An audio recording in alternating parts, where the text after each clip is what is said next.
It's only delusional until it works. So is it really delusional? Once the world see it, there's nothing delusional about it. Now, your delusion becomes, oh, he was a fucking genius. It feels scary to jump. That is exactly when you jump. Otherwise, you end up staying in the same place your whole life. And that I can't do. You love this game.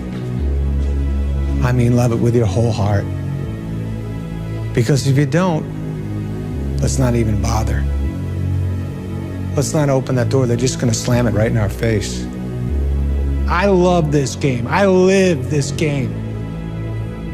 And there's 1,000 other guys waiting in the wings who are obsessed with this game. Obsession's gonna be talent every time.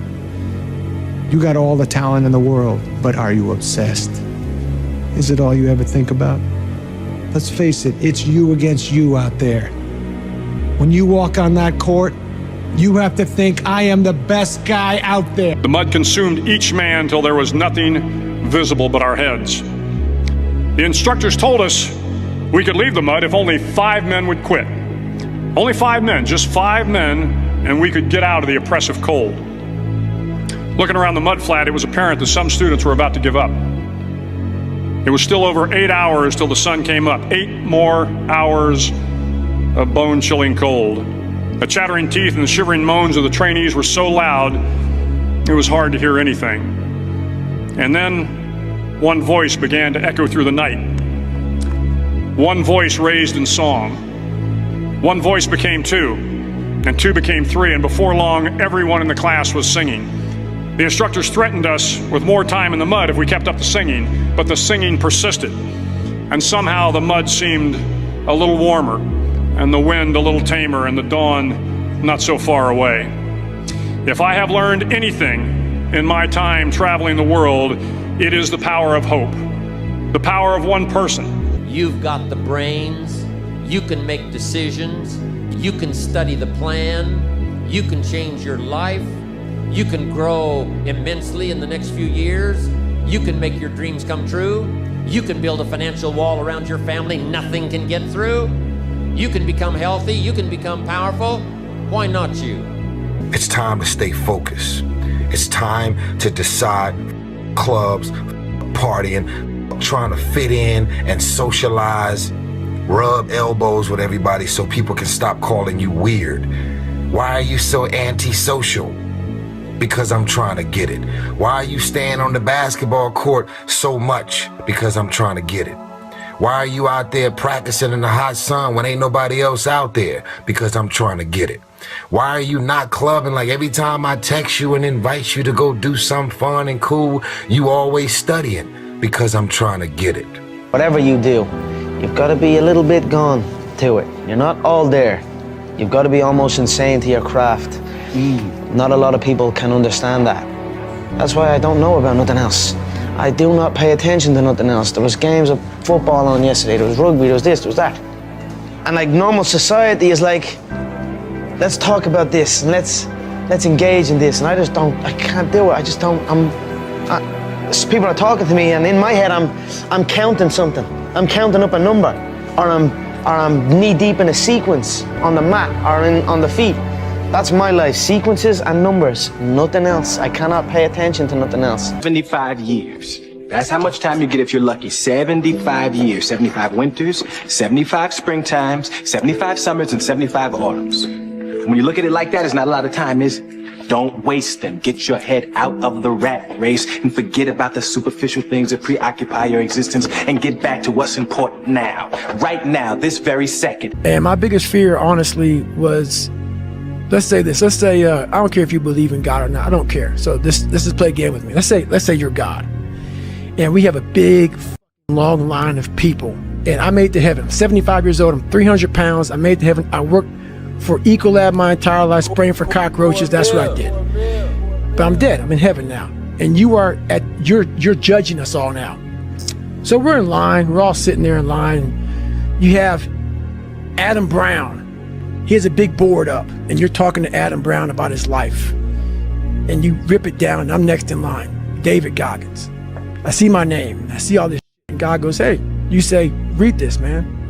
And I'm reading this list and I'm seeing 182 pounds, Navy SEAL, Ranger School, motivational speaker, changing lives. Okay, man, pull up record, all this shit. And I'm like, that's not me, man. And God looks at me and says, that's who you were supposed to be. This belongs to you. This is yours. You're the captain, you're the master, you're the foreman, you're the general, you're the head. Don't give control of this to nobody. Everything around you that you call life was made up by people that were no smarter than you. And you can change it, you can influence it, you can mold it. When you had that third failure in a row, did you think, I need to pack this in? Never. Why not? I don't ever give up. Make the hard decisions, make the sacrifices, make the unpopular decisions, and become comfortable in your own skin. And if you are not a person that you are comfortable being alone with, that is the one person in this universe that you have full power, full right, and full responsibility to change. Sometimes you just gotta say things just for what they are. Just for what they are. Passion is free. Nobody can charge you for passion. Nobody can tell you what passion looks like, because that's all about you. Effort is isolated. The reason why effort is isolated, because nobody can dictate. Effort is 100% in the mind. No coach, no player, nobody else can make you run to the ball. Nobody else can make you finish a tackle. Nobody else can do it. That's why it's the most isolated things in this earth right now. It's effort. When you finally figure it out, how to win real battles, it's found through fundamentals. That's what wins championships. That's what wins battles. Blocking, tackling, until they get tired. Because you don't know what tired feels like.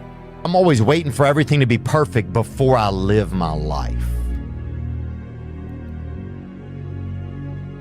I'm always waiting for everything to be perfect before I live my life.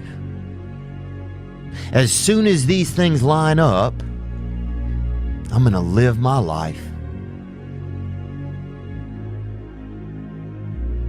Man, I'm so guilty of that. It's not all I'm never gonna get to that where everything's okay, where everything looks a certain way. And in the meantime, I'm burning the best time I do have available.